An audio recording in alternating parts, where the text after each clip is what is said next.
Assalamualaikum dan salam sejahtera kepada semua yang menonton video ini. Terlebih dahulu, saya ingin mengucapkan ribuan terima kasih kerana sudi mendengar ucapan saya pada hari ini. Baiklah, hari ini saya akan berkongsi mengenai satu topik yang menarik dan sangat penting pada diri dan juga di dalam kalangan masyarakat. Topik ini merupakan topik yang lazim dan sering dibicarakan, iaitu amalan gaya hidup sihat.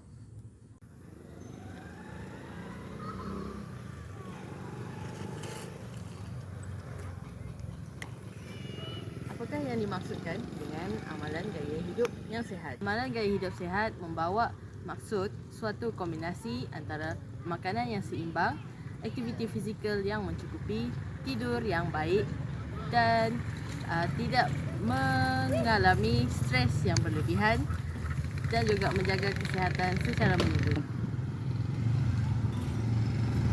Ia juga merupakan kunci utama kepada kesejahteraan seseorang insan.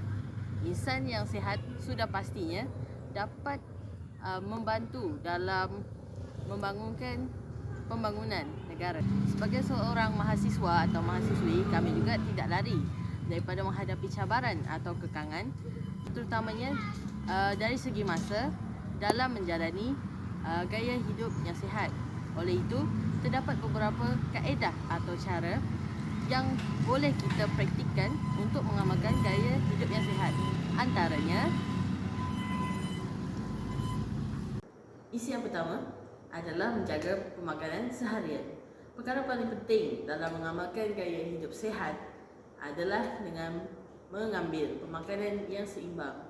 Ianya meliputi daripada pelbagai jenis makanan berdasarkan piramid makanan yang disarankan oleh Kementerian Kesihatan Malaysia (PKM). Antara makanan yang perlu diambil atau utama adalah makanan yang mengandungi karbohidrat yang tinggi. Sebagai contoh, nasi atau bijirin. Makanan yang mengandungi karbohidrat yang tinggi akan membekalkan tenaga yang mencukupi buat tubuh badan kita untuk melalui atau menghadapi urusan seharian dalam hidup. Seterusnya, makanan yang digalakkan untuk kita ambil juga adalah sayur-sayuran atau buah-buahan. Ini kerana berdasarkan piramid, makanan-makanan tersebut mempunyai vitamin serta serat yang mencukupi buat tubuh badan manusia. Yang terakhir, berdasarkan piramid makanan juga, makanan yang mengandungi gula, garam, lemak dan minyak yang tinggi haruslah dikurangkan pengambilannya.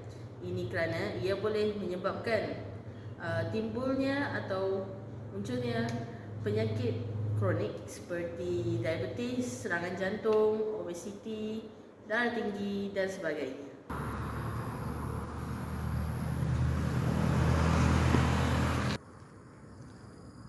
Seterusnya adalah melakukan aktiviti senaman atau riadah. Melakukan aktiviti senaman atau riadah ini adalah sihat untuk tubuh badan kita. Dengan mengamalkan pemakanan seimbang dan amalan bersenam dan beriadah ini secara konsisten, sekaligus dapat membakar kalori dalam badan dan mengelakkan risiko meningkatnya berat badan. Aktiviti senaman atau riadah ini boleh dilakukan sekurang-kurangnya 3 kali dalam seminggu. Tempoh masa bagi setiap sesi senaman atau riadah ini juga hanya mengambil masa 20 sehingga 30 minit.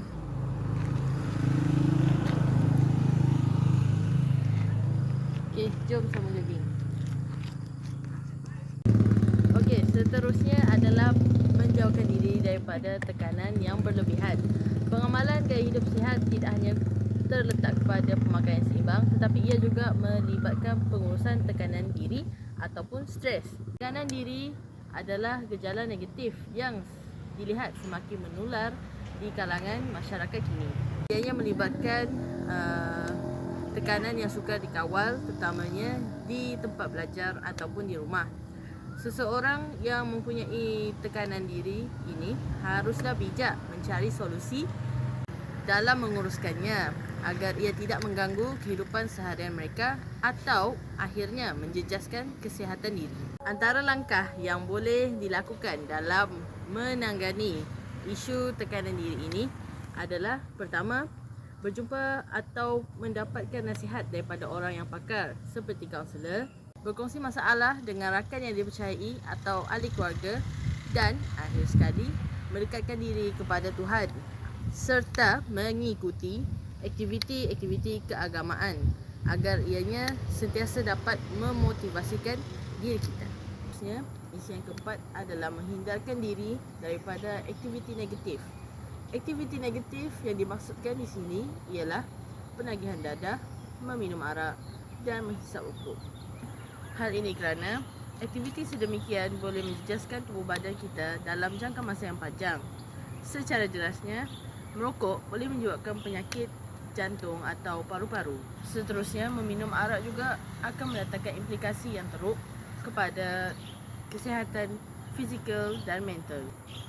Tambahan pula, terjebaknya seseorang itu kepada aktiviti penagihan dadah akan menyebabkan berlakunya masalah sosial dalam masyarakat. Oleh yang demikian, sebagai peringatan, sesiapa yang terjebak kepada aktiviti ini bukan sahaja akan memudaratkan diri sendiri, tetapi juga akan dipandang serong oleh masyarakat.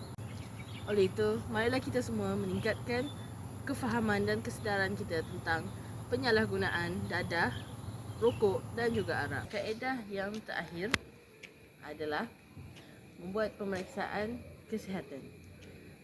Seperti kita sedia maklum, di kalangan masyarakat kita pada masa kini, kebiasaannya hanya akan berjumpa dengan doktor hanya apabila sudah jatuh sakit. Tetapi mereka lupa untuk mengamalkan gaya hidup yang sihat. Kita seharusnya membuat pemeriksaan kesihatan secara berkala. Pemeriksaan ini boleh dilakukan sekurang-kurangnya sekerap 2 kali dalam setahun.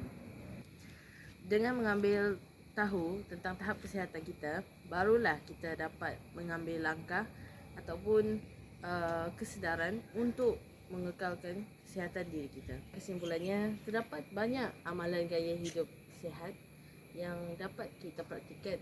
Antaranya, seperti yang saya nyatakan sebentar tadi. Seharusnya amalan gaya hidup sihat ini dipupuk kepada kita sejak kecil lagi. Ibu bapa atau anggota keluarga lain seharusnya memainkan peranan besar dalam mendidik kita untuk mengamalkan gaya kehidupan ini. Akhir sekali, pepatah Melayu ada menyebut, mencegah itu lebih baik daripada mengubati. Maka, marilah kita bersama-sama menjalani kehidupan yang sihat sebelum terlambat.